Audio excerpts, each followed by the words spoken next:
যে ভগবানকে পেতে গেলে ভক্তি যা ভগবান তার, ভক্তি যার নেই ভগবানও তার কাছে থাকে না।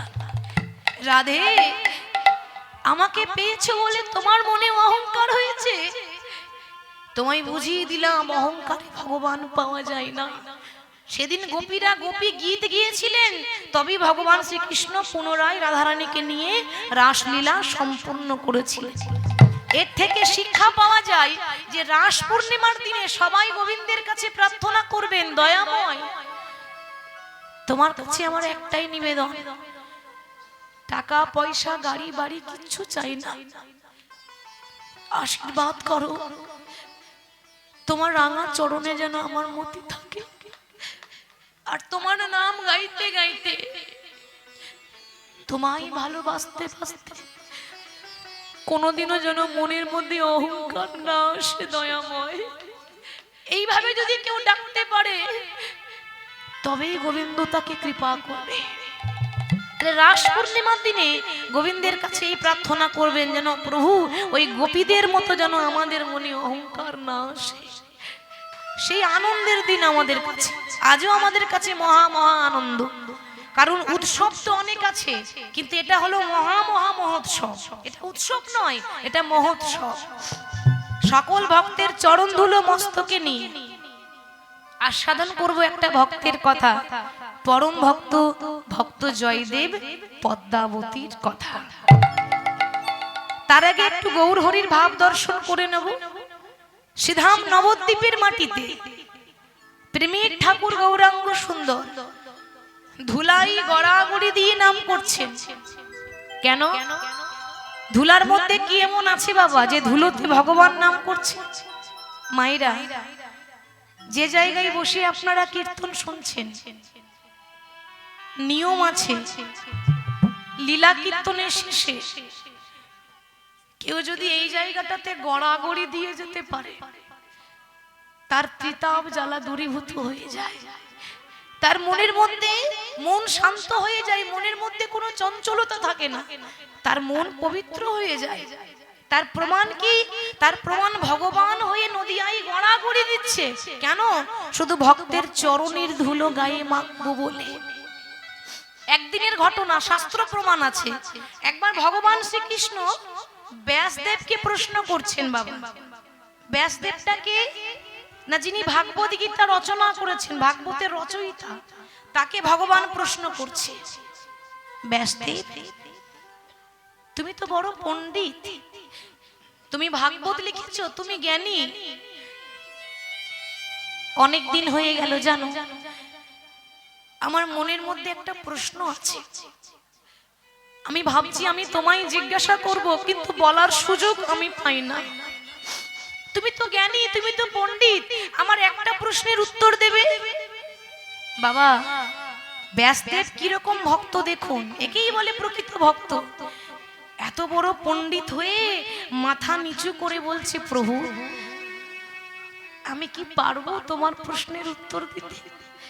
আমি তো একটা নরকের কীট, সামান্য একটা সাধারণ মানুষ, আমি কি করে তোমার প্রশ্নের উত্তর দেব?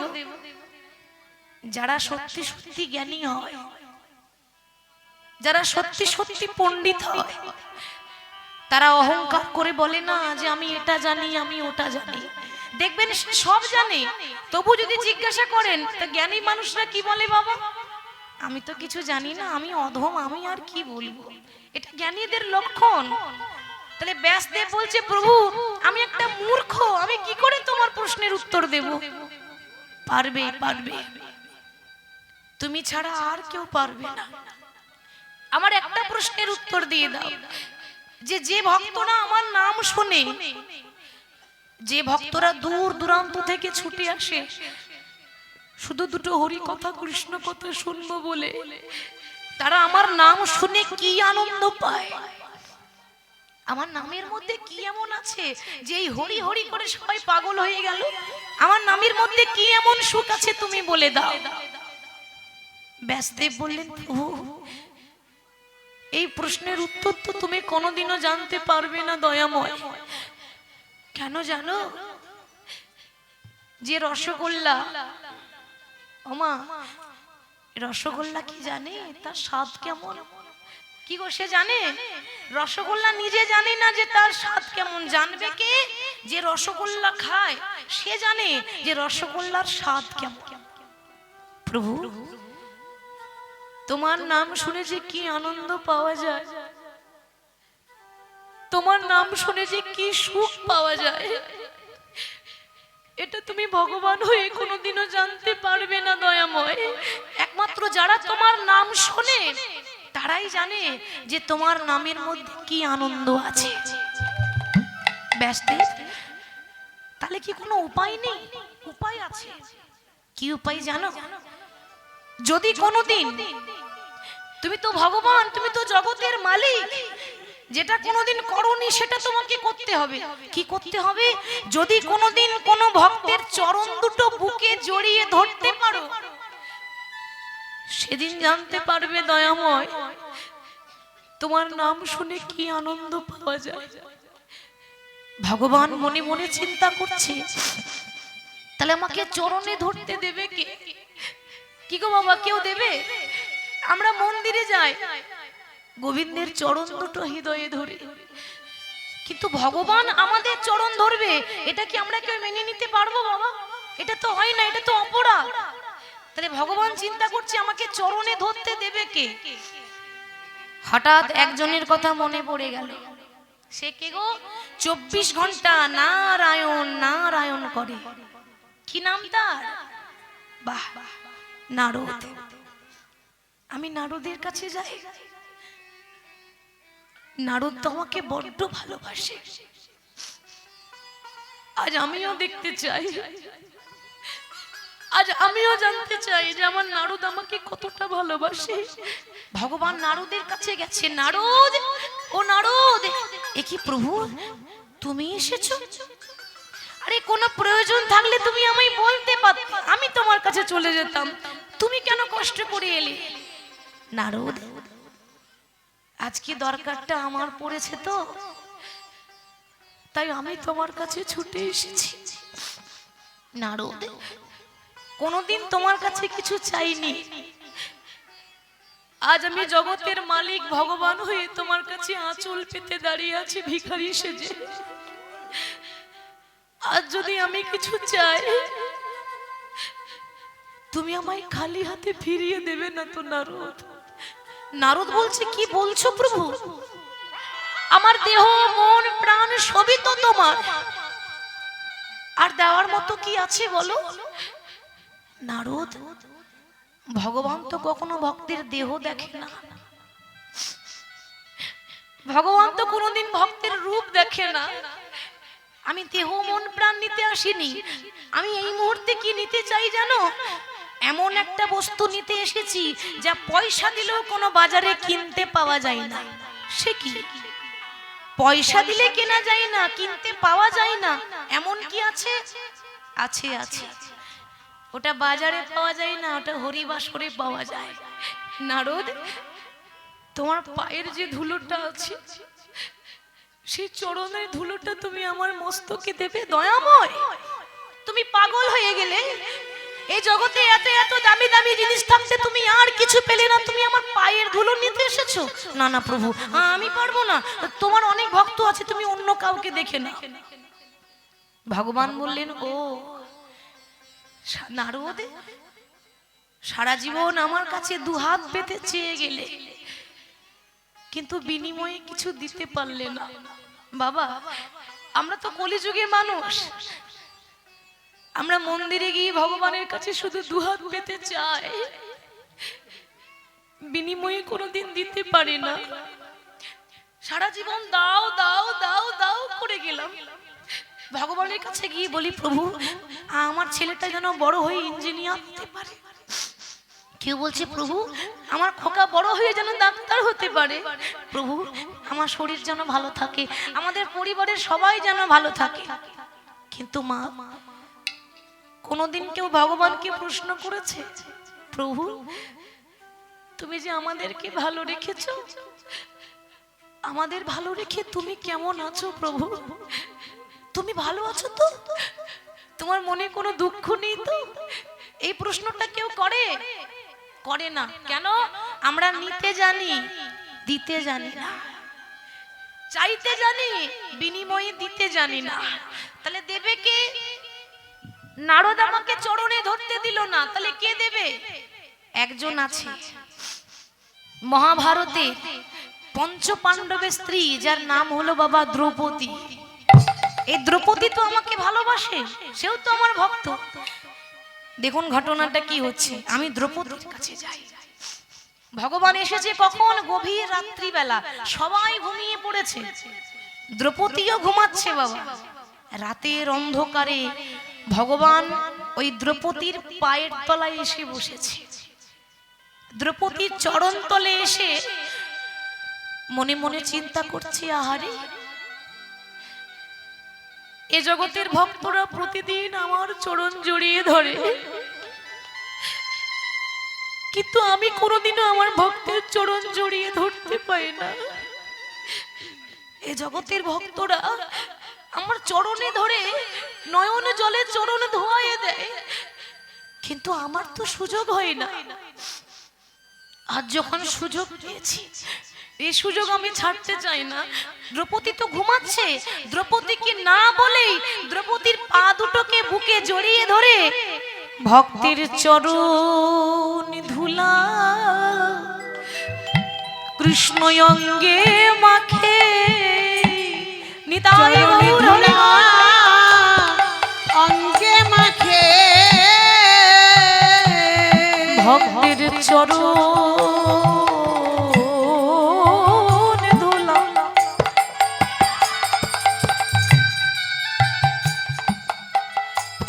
কৃষ্ণ অঙ্গে মাখে,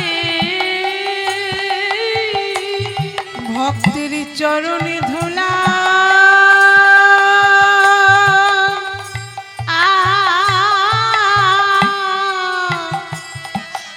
কৃষ্ণ অঙ্গে অঙ্গে মাখে,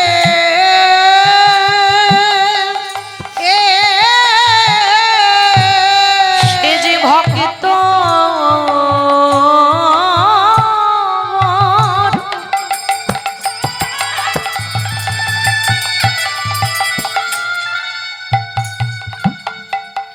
ভক্ত বড় ভালোবাসে,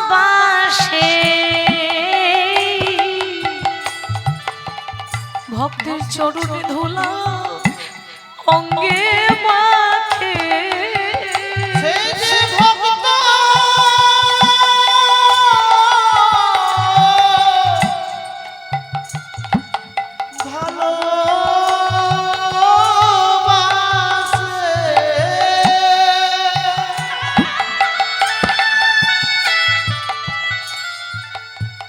ভক্তের চরণ ধুলা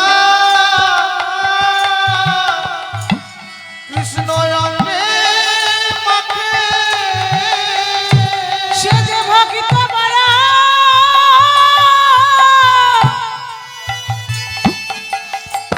ভক্ত বড় ভালো ভালোবাসে,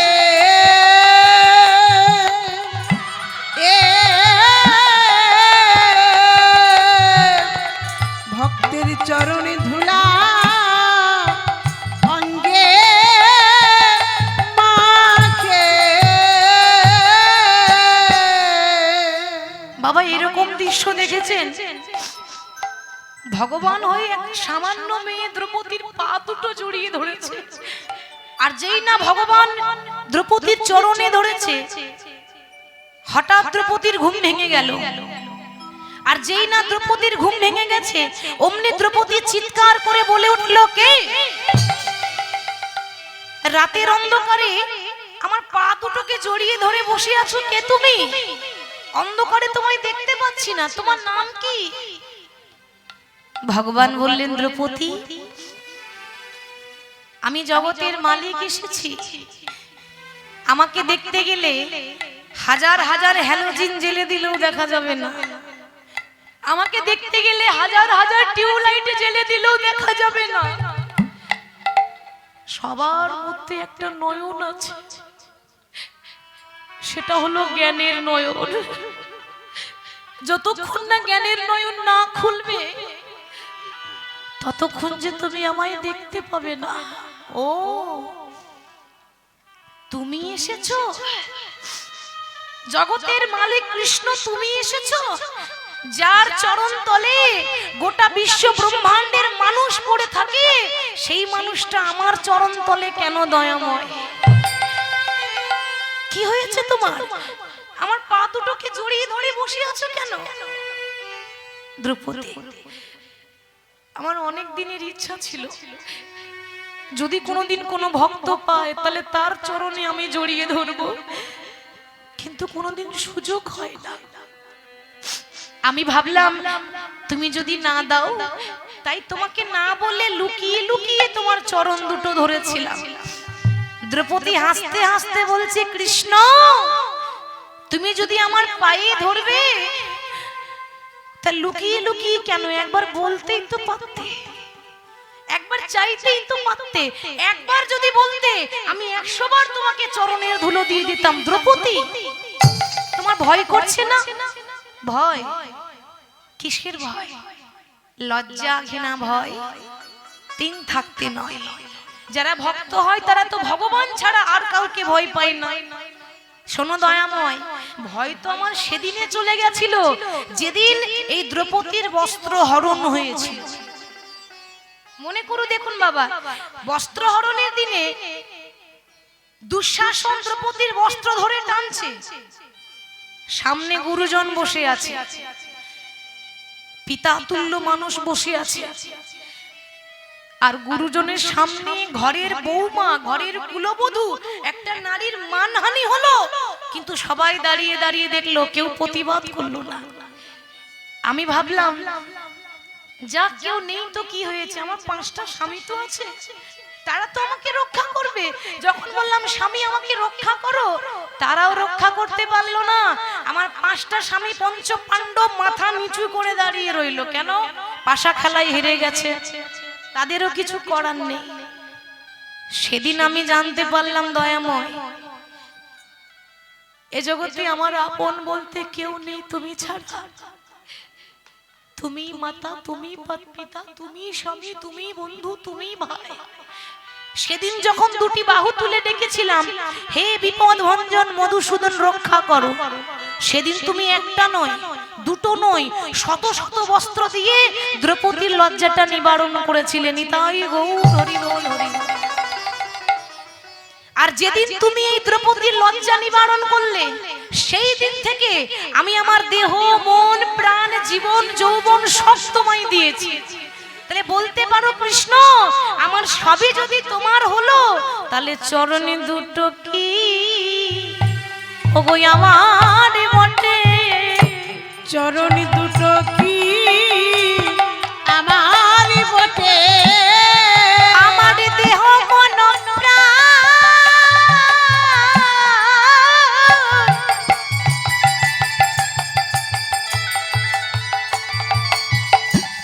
আমার দেহ মন প্রাণ ওগো কৃষ্ণ তোমায় দিলাম। তবে কি চরণে দুটো কি ওগো আমার বটে? আমার দেহ মন প্রাণ কৃষ্ণ তোমায় দিলাম। চরণে দুটো কি আমার বটে? ভগবান বললেন, দ্রৌপদী তুমি প্রমাণ করে দিলে যে যারা ভক্ত হয় তারা নিজের সুখের চিন্তা করে না, তারা ভগবানের সুখে সুখী। আত্ম ইন্দ্র প্রীতি ইচ্ছা তারে বলে কাম, আর কৃষ্ণ ইন্দ্র প্রীতি ইচ্ছা ধরে প্রেম নাম। তাহলে দেখুন বাবা, গৌর আজকে নদিয়ায় গড়াগড়ি দিচ্ছে। ও মায়েরা, মানুষ একটা, নামটা শুধু পাল্টেছে। বৃন্দাবনে ছিল কৃষ্ণ, কলিযুগে কি নাম হয়েছে মা? গৌর, তাই না? বৃন্দাবনে কৃষ্ণ দেখতে ছিল কালো, আর কলিযুগে কি রং হয়েছে? কাঁচা সোনার মতো ফর্সা, তাই না? তাহলে মানুষ কি নামটা পাল্টে গেল, গায়ের রংটা পাল্টে গেল, তার সঙ্গে খেলাটাও পাল্টে গেল। গৌর হরি খেলা করছেন, আমরাও তো খেলতে এসেছি। কি গো, ঠিক তো? আমরা খেলা করতে আসিনি, আমরাও খেলতে এসেছি। খেলা অনেক হচ্ছে, কিন্তু এর মতো শ্রেষ্ঠ খেলা আর কোথাও হবে না। এটা হরি নামের খেলা। তাই মহাজন বলছে, ওগো আজ গৌর হরি কোন খেলা খেলছে জানো? আজ বৃন্দাবনে খেলা ছিল মুরলী বাদন, বৃন্দাবনের উলুধ্বনি নিতাই গৌর হরি। বৃন্দাবনের খেলা ছিল মুরলী বাদন। বৃন্দাবনের খেলা ছিল মুরলী বাদন। কলিযুগে খেলা হলো নাম সংকীর্তনে, কলিযুগের খেলা হলো নাম সংকীর্তন। কলিযুগের খেলা হলো নাম সংকীর্তন। ওগো কলিযুগের খেলা হলো নাম সংকীর্তন। কমে গেল। এই কলিযুগের খেলা হলো নাম সংকীর্তনে, কলিযুগের খেলা হলো নাম সংকীর্তন। এই কলিযুগে খেলা হলো নাম সংকীর্তনে। কলিযুগের খেলা হলো নাম সংকীর্তন। আর বৃন্দাবনে খেলা ছিল মাঠে দৌড়া দৌড়ে, বৃন্দাবনের খেলা ছিল মাঠে দৌড়া দৌড়ি। বৃন্দাবনের খেলা ছিল মাঠে দৌড়াদৌড়ি। বৃন্দাবনের খেলা ছিল মাঠে দৌড়া দৌড়ি। আর কলিযুগে খেলা হলো ধুলাই গড়াগড়ি, বিদায় গৌর হরি। কলিযুগের খেলা হলো ধুলাই গড়াগড়ি। কলিযুগের খেলা হলো ধুলাই গড়াগড়ি। কলিযুগের খেলা হলো ধুলাই গড়াগড়ি। গরুর ঘোড়াগড়ি যাই গো, গড়াগড়ি যাই গৌর ঘোড়াগড়ি যাই গো, গড়াগড়ি যাই গো। নানা হরি হরি হরি বলে ঘোড়াগড়ি যাই গো। হরি হরি হরি বলে গড়াগড়ি যাই গো। হরি হরি হরি বলে গড়াগড়ি যাই গো। কলিযুগে খেলা হলো ধুলাই গড়াগড়ি। কলিযুগের খেলা হলো ধুলাই গড়াগড়ি। হরি বল। তাই গৌর হরি নাম সংকীর্তনে মেতেছেন। আর হরিবাসরে যখন নাম শুরু হয় তখন একটা নিয়ম আছে, মালা তিলক করতে হয়। এটা সবাই জানে, তাই না? তাহলে মালা তিলক করে। হ্যাঁ ঠিক ছিল, আউটে চলে গেছে, ইনপুট কমে গেল, বন্ধ হয়ে গেল। তাহলে গৌর হরি নাম করতে করতে শিবাসকে বলছে, শিবাস যারা নাম করছে তাদেরকে একটু মালা তিলক করে দিতে হয়, একটু চন্দনে ফোঁটা দিতে হয়। তা তোমার আঙিনায় আজ এত ভক্ত এসেছে, কই তুমি এখনো মালা চন্দন করলে না তো? আর গৌরের কথা শুনে শিবাস কি করেছে না, সবাইকে একটু করে চন্দনের ফোঁটা দিচ্ছে। যারা গাইছে তাদেরকেও দিচ্ছে, যারা শুনছে তাদেরকেও দিচ্ছে। সবারই অঙ্গেতে শোভে শ্রী চন্দনের মালা, সবারই অঙ্গেতে শোভে শ্রীচন্দনের মালা। সবারই অঙ্গতে শোভে শ্রীচন্দনের মালা। সবারই অঙ্গেতে শোভে শ্রীচন্দনের মালা। সবাই গাহেন কৃষ্ণ প্রেমে হয়ে ভোলা, সবাই গায় হেন কৃষ্ণ প্রেমে হয়ে ভোলা। সবাই গাহেন কৃষ্ণ প্রেমে হয়ে ভোলা। সবাই গায় হেন কৃষ্ণ প্রেমে হয়ে ভোলা। আনন্দের সীমা নাই, তাই সবাই বাহু তুলে বলবো, সবাই কৃষ্ণ নামে গাই গো, কৃষ্ণ নামে গাই গো। কৃষ্ণ নামে গাই গো, নামে গাই গো। প্রেমে মাতোয়ারা হয়ে কৃষ্ণ নামে গাই গো। প্রেমে মাতোয়ারা হয়ে কৃষ্ণ নামে গাই গো। নামে গাই গো। প্রেমে মাতোয়ারা হয়ে কৃষ্ণ নামে গাই গো। সবাই গাহেন কৃষ্ণ প্রেমে হয়ে ভোলা। সবাই গায় হেন কৃষ্ণ প্রেমে হয়ে ভোলা। মহাজন বললেন, বড়ই অবতার রে ভাই, বড়ই অবতার। বড়ই অবতার সে যে পতিতের বিলাবন, গৌর প্রেমের ভান্ডার। ও গো পতিতের বিলাবল প্রেমের ভান্ডার। যবনেরও নাচে গাই বলে হরি নাম, বলে হরি নাম। আরে এই হেন অবতারে দাস বঞ্চিত বলরাম। এ হেন অবতারে দাস বঞ্চিত বলরাম। এই পদাবলীটি যিনি লিখেছেন বলরাম দাস, তিনি পদকর্তা, তিনি ভাব দেখেছেন, লিখেছেন। আমরা গৌর কথা বললাম, এবার বিষয়ে যাব। বিষয় তো বলে দিয়েছি জয়দেব পদ্মাবতী, তা আন কথা না বলে আমরা বিষয়ে যাই। তা এই যে বললাম বাবা জয়দেব পদ্মাবতী, তো জয়দেবের কথা জানতে গেলে ভক্তের জীবনী মানেই বাবা কষ্টের হবে, তাই না? ভক্তের জীবন তো সুখের হয় না, ভক্তের জীবন তো আনন্দের হয় না। ভক্তরা তো সারা জীবন কাঁদতে কাঁদতে জনম যায়। তা ভক্তের কথা জানতে গেলে আমাদের আগে জানতে হবে যে যে ভক্তকে জন্ম দিয়েছে সেই মা কেমন ছিল। কি গো মায়েরা, আমরা কথায় কথায় বলি দেখবেন, মাটি যদি ভালো হয় তাহলে কি, বাহ লক্ষ্মী মা আমার, মাটি যদি ভালো হয় তাহলে মা গো ফসলও তো ভালোই হবে। তাহলে যে মা একটা কৃষ্ণ ভক্তকে জন্ম দেয় নিশ্চয়ই মাও ভালো ছিল, নিশ্চয়ই মা ভক্তিমতী ছিল, মা গুণবতী ছিল। তো তার মা বাবার কথা আগে জানব। সেই ভক্ত অর্থাৎ জয়দেবের পিতার নাম ছিল ভোজদেব গোস্বামী, মায়ের নাম ছিল বামা দেবী। থাকে কোথায়? বীরভূম জেলায় অজয় নদীর তীরে কেন্দু বিল্ল গ্রাম। সেখানে তারা ব্রাহ্মণ আর ব্রাহ্মণী তালপাতার কুড়ে ঘরে বাস করত। আজ কেন্দু বিল্ল নামে গ্রাম,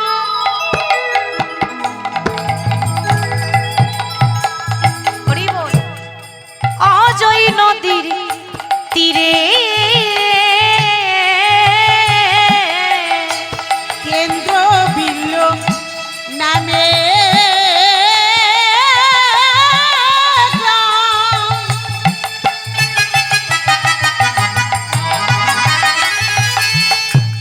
অজয় নদীর তীরে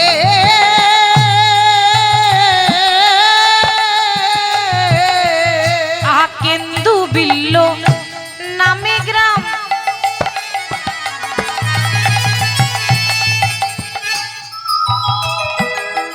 সেথায় অজয় নদীর তীরে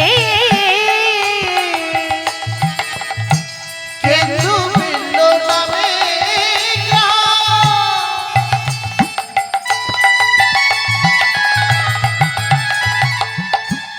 অজয় নদীর তীরে ভোজ দেব নামে ব্রাহ্মণ, তথাই বাসী কর। আহা ভোজ দেব নামে ব্রাহ্মণ তথাই বাস করে। আহা ভোজ দেব নামে ব্রাহ্মণ, তথাই বাসী করে।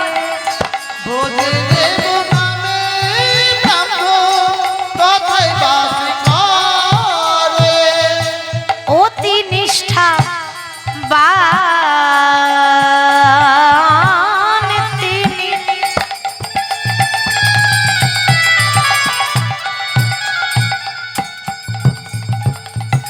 ধার্মিক সুজন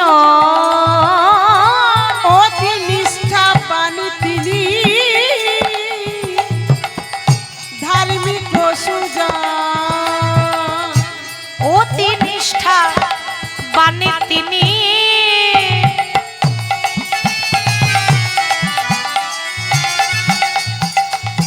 ধার্মিক সুজন অতি নিষ্ঠাবান তিনি, ধার্মিক সুজন। বামা দেবী পত্নী তার করে গৌর ভজন গো। বামা দেবীর পত্নী তাহা করে গৌর ভজন।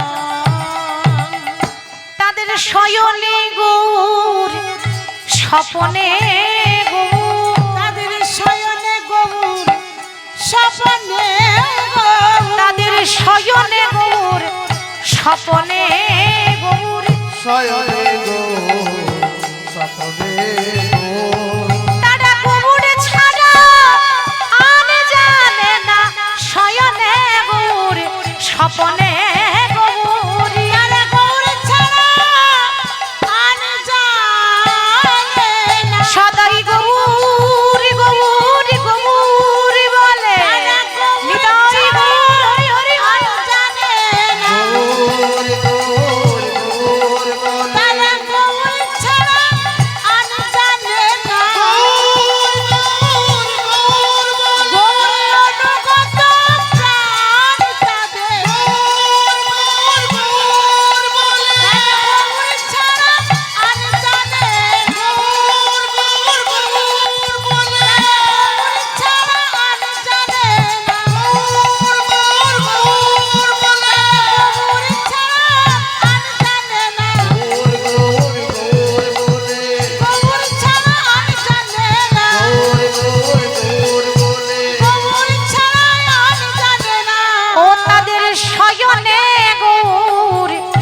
স্বপনে গৌর বামা দেবী পত্নী তাহার গৌর ভজ আহা বাবা দেবী পত্নী তাহা করে গৌর ভজন। ভোজদেব গোস্বামী এবং তার সহধর্মিনী বামা দেবী ব্রাহ্মণী অত্যন্ত গরিব, অত্যন্ত অভাব তাদের। ওই কেন্দুবিল্ল গ্রামে একটা তাল পাতার কুড়ে ঘরে বাস করত বাবা। হরি বল।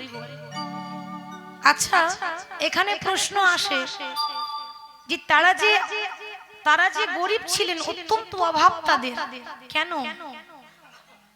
কেন হবে না? যারা আমার গোবিন্দকে ভালোবাসে, যারা দয়াময়কে ভালোবাসতে পেরেছে বাবা, তাদেরকে যে পথের কাঙাল হতে হয়।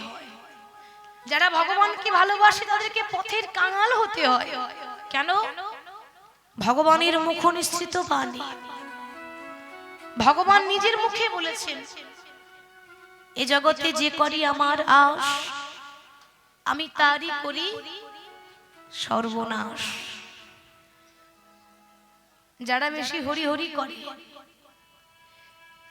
যারা বেশি আমার গোবিন্দকে ভালোবাসে বাবা, আপনি কারো ক্ষতি করেননি, আপনি জীবনে অন্যায় করেননি, আপনি সৎ পথে যাচ্ছেন, আপনি সৎ কথা বলছেন, মানুষের উপকার করছেন, কিন্তু মিলিয়ে দেখুন জীবনে যত দুঃখ কষ্ট জ্বালা যন্ত্রণা ভগবান সবকিছু আপনাকেই দিয়েছে।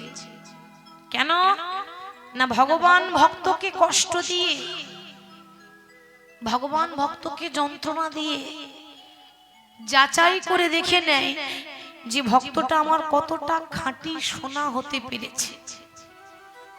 এত দুঃখ দেওয়ার পরেও তবু যদি না ছাড়ে আমার পাশ, তারপর হই আমি তার দাসীর অনুদাস। এত দুঃখ সহ্য করার পরেও যদি কে বলে দয়াময় যত দুঃখ দেবে দাও,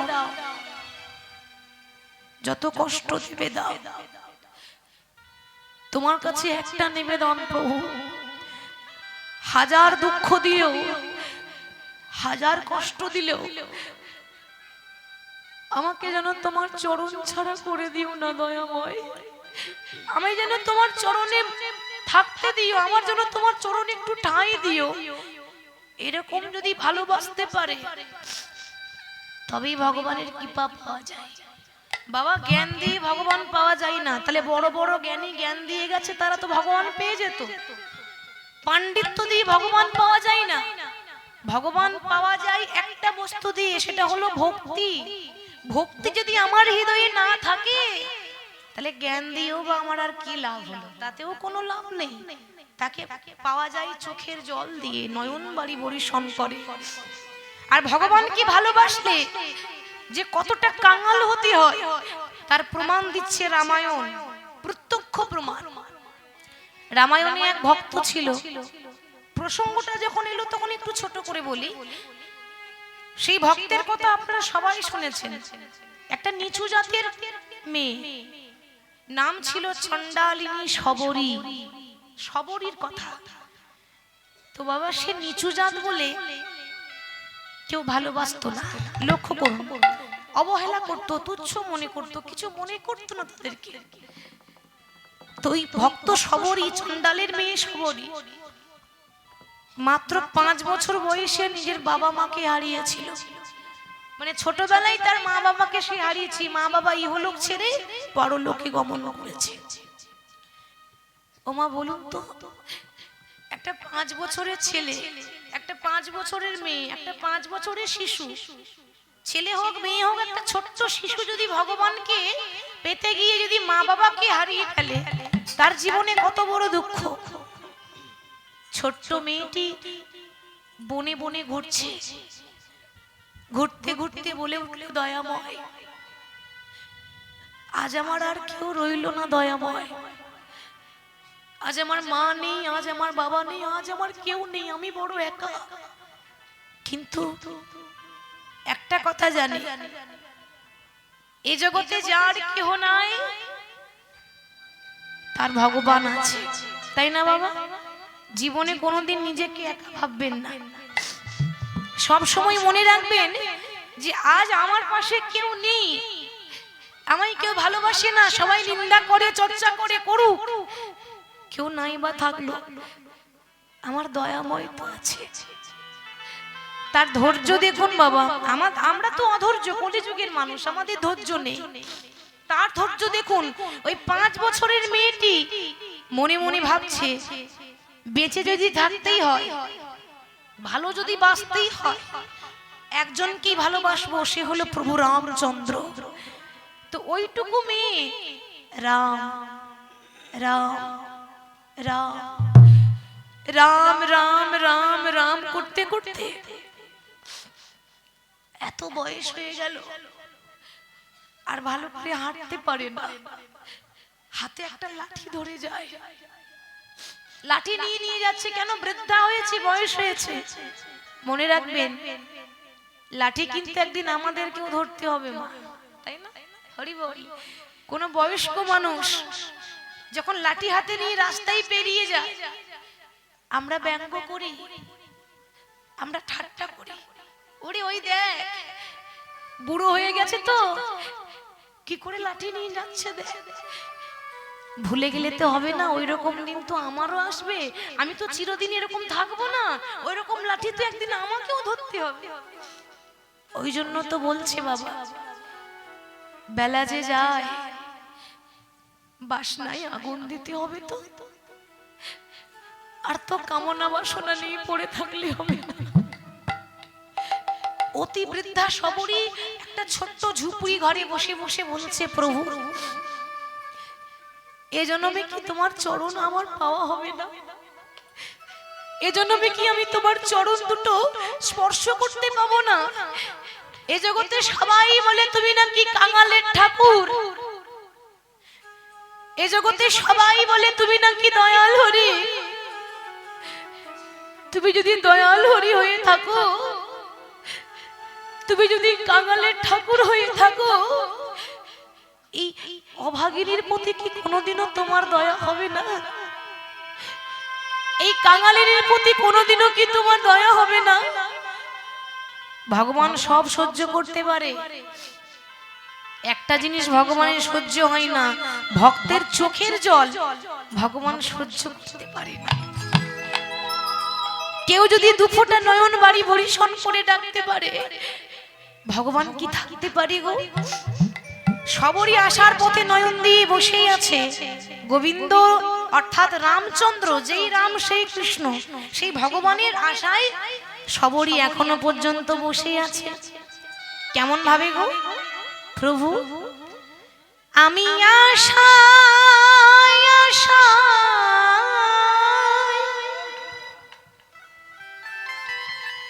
প্রভু শুধু বসে রইলাম, তোমার কৃপা পাবো বলে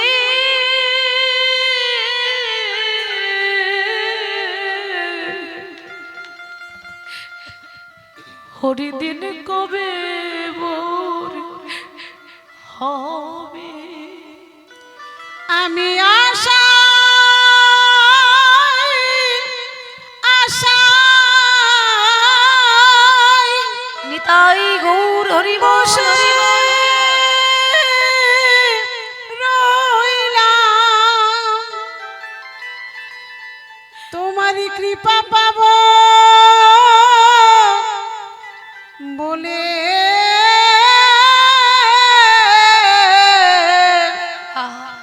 হরিদিন কবে মোর হবে?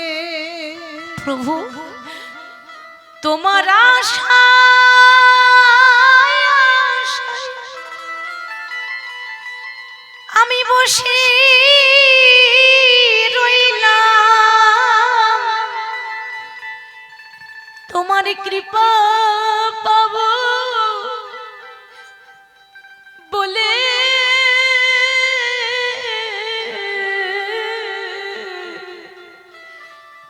হরিদিন কবে ভোর হবে।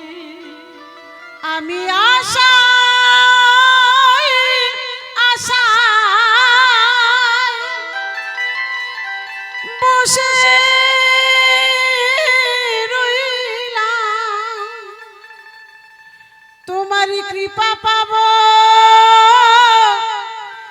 বলে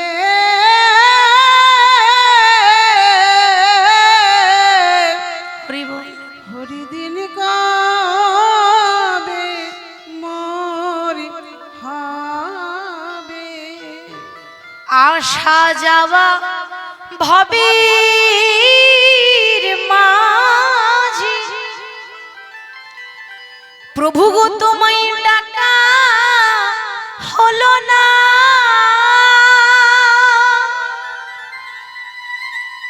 আমি যা চাইব বলে ভেবেছিলাম, আমার চাওয়া হলো না। আশা যাওয়া ভাবে মাঝে, তোমায় ডাকা হলো না। যা চাইব বলে ভেবেছিলাম, তা চাওয়া হলো না। পারি করো গো ওগো পারি দয়াল তুমি, পারি করো গো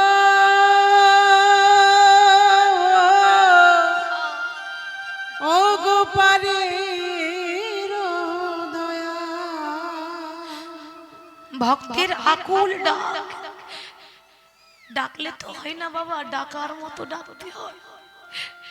ভক্তের ডাক ভগবানের আর থাকতে পারলো না। ভগবান যখন রাম লক্ষ্মণ ওই পঞ্চবটির বনে প্রবেশ করেছে, সবরীর তালপাতার কুড়ে ঘর যেন আলো হয়ে গেল। সবরই মনে মনে চিন্তা করছে, যোগী যারে যোগে পাই না, মুনি যারে ধ্যানে পাই না, সেই জগতের মালিক এসেছে আমার মতো অভাগিনীর ঘরে। কিন্তু বাবা ভগবানকে যে বসতে দেব, তার জন্য ঘরে একটা সিংহাসন পর্যন্ত নেই। তাহলে কি হবে গো? ভগবান দাঁড়িয়ে থাকবে? সিংহাসন তো আমার ঘরে নেই, তাহলে কি ভগবান দাঁড়িয়ে থাকবে? না না না, তা তো হয় না। সবরই যে কাপড়টা পরেছিল না মা, 100 জায়গায় ছেঁড়া, ধুলো বালি নোংরা ময়লা লেগে আছে। কিন্তু হরে কৃষ্ণ, কাপড়ের মধ্যে নোংরা থাকতে পারে, মনের মধ্যে তো নোংরা ছিল না। কাপড়ের মধ্যে ময়লা থাকতে পারে, হৃদয়ের মধ্যে তো ময়লা ছিল না। মন তো পবিত্র ছিল। ওই ওই ছেঁড়া কাপড়ে করে মাটির বারান্দার ধুলোগুলো ঝাড়ছে, ধুলো ঝেড়ে দিয়ে বলছি, প্রভু তুমি তো জানো আমি অনাথিনী, ছোটবেলায় অনাথ হয়ে গেছি। তুমি তো জানো আমি বড় অভাগিনী, দয়াময়। তোমাকে বসতে দেওয়ার মতো তো সিংহাসন নেই। তুমি আমার এই মাটির ঘরটাকে সিংহাসন মনে করে গ্রহণ করো দয়াময়। কি ভাব দেখুন, ভগবান মাটিতে বসলেন, মাটিতে বসে মনে মনে ভাবছি, আহারে এতদিন সিংহাসনে বসে যে আনন্দ পাই না, আজকে ভক্তের মাটির ঘরে বসে সেই আনন্দ পেয়েছি। রাজগদিতে বসে যে সুখ নেই, ভক্তের মাটির ঘরে বসে সেই সুখ আজ পেয়েছি। ভগবান যাচাই করতে চাইছে, দেখি সবরী আমাকে কি করে সেবা দেয়। সবরী, ও সবরী, আমায় বসতে তো দিলে, আমায় কিছু সেবা দেবে না? আমার যে বড্ড ক্ষুধা পেয়েছে। সবরী মনে মনে চিন্তা করছে, হাই হাই, ভগবানকে দেওয়ার মতো ঘরে বাবা শাক অন্ন পর্যন্ত নেই, তাহলে কি দেব? প্রভু তুমি একটু বসো, আমি যেমন করে হোক তোমার জন্য সেবার ব্যবস্থা করছি। ভগবানকে বসিয়ে রেখে সবরই চলে গেল বনে বনে। অতি বৃদ্ধা লাঠি নিয়ে নিয়ে কষ্ট করে হাঁটতে হাঁটতে হাঁটতে হাঁটতে সামনে দেখতে পেল একটা কুল গাছ। মায়েরা কুল জানেন তো, আমরা কুল খাই, যে কুল আমরা খাই ওই কুল গাছ দেখতে পেয়েছি। কি আর করবে, বন মানে জঙ্গল, সেখানে আর কি থাকবে, সেখানে কি 56 ভোগ থাকে? কুল গাছে কোন রকম করে কষ্ট করে শাড়ির আঁচলে কুল পেরে নিয়ে এসেছে। এবার মনে মনে চিন্তা করছে, বাবা যে ভগবান রাজভোগ খায়, যে ভগবান 56 ভোগ খায়, ওমা তাকে কি কুল দিয়ে সেবা দেওয়া যায়? মানে মনের মধ্যে লজ্জা লাগছে, কি করে দেব? কিন্তু আপনারা বলুন তো মা, ভগবান কি একবারও বলেছে যে আমাকে পুজো দিতে গেলে দামি দামি মিষ্টি দিয়ে 56 ভোগ দিতে হবে বলেছে? ভগবান কি বলেছে? ভক্ত, আমাকে দেওয়ার মতো যদি তোমাদের কাছে কিছু না থাকে, নাইবা থাকতো, প্রত্যেকটা ভক্তকে আমি একটা করে গঙ্গার একটা করে যমুনা দিয়েছি, দুটি নয়ন, এই নয়ন বাড়ি বরিশন করে হা প্রভু তোমার হলাম বলে যদি কেউ ডাকতে পারে, আমি জন্ম জন্মান্তরের মতো তার কাছে দাস হয়ে যাই। সে আঁচলে করে কুল নিয়ে তাড়াতাড়ি যাচ্ছে, আমার প্রভু ক্ষুধার্ত, আমার প্রভু সেবা নিতে চাই, তাড়াতাড়ি গিয়ে এবার যেই না কুলটা রামচন্দ্রের বদনে তুলে দিতে যাবে, অমনি মনে মনে ভাবছে, হায় হায়, আমি যে ভগবানকে দিচ্ছি, ওমা ভগবানকে দেওয়ার আগে নিজে খেয়ে দেখতে হবে না কুলটা টক আছে না মিষ্টি আছে? কি গো, কুলের মধ্যে যদি পোকা থাকে আমার ভগবানের কষ্ট হবে না? ক্ষতি হলে আমার হোক, আমার প্রভুর জন্য কোনো ক্ষতি না হয়। মরতে গেলে আমি মরবো, আমার ভগবানের জন্য এতটুকু কোনো আঘাত না লাগে। সবরই এক একটা কুল নিজে খাচ্ছে, নিজে খেয়ে খেয়ে দেখছে যে কুলটা মিষ্টি, সেই মিষ্টি কুলটা রামচন্দ্রের বদনে তুলে দিচ্ছে। একবারও ভাবলো না যে কুলটা এঁটো হয়ে গেল, একবারও ভাবলো না যে আমি একটা নিচু জাতের মেয়ে, ভাবলো না। কেন? যে ভক্তিতে ডুবে যায় তার আর কিছু মনে থাকে না যে আমি কে, কি আমার ঠিকানা, কোথায় আমার দাম। ভক্তিতে ডুবে যেই না এঁঠো কুল রামচন্দ্রকে দিচ্ছে, ভগবান মনে মনে ভাবছে, আরে এই জগতে মন্ত্রে তন্ত্রে আমায় সবাই ডাকে, কিন্তু এই সবরীর মতো অমন করে চোখের জলে ভেসে আমায় কেউ ডাকে না। নিতাই গৌর হরি কেউ ডাকে না, চোখের জলে ভেসে কেউ ডাকে না।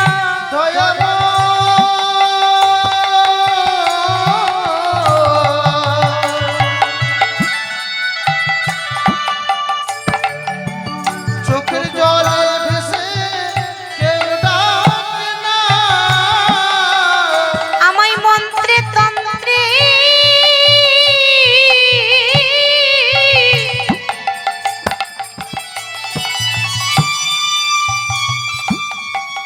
আমায় মন্ত্রে তন্ত্রে সবাই ডাকে, চোখের জলে ভেসে আমায় কেউ ডাকে না।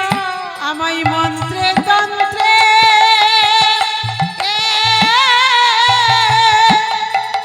সবাই ডাকে, চোখের জলে ভেসে কেউ ডাকে না। সবরীর হাতে এঁঠো কুল ভগবান গ্রহণ করেছেন, তার সঙ্গে প্রমাণ দিয়ে চলে গেলেন যে মুচি হয়ে সূচি হয় যদি কৃষ্ণ ভজে, সূচি হয়ে মুচি হয় যদি কৃষ্ণ তেজে।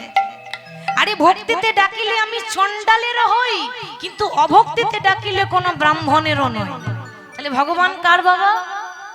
ভক্তি যার ভগবান তার।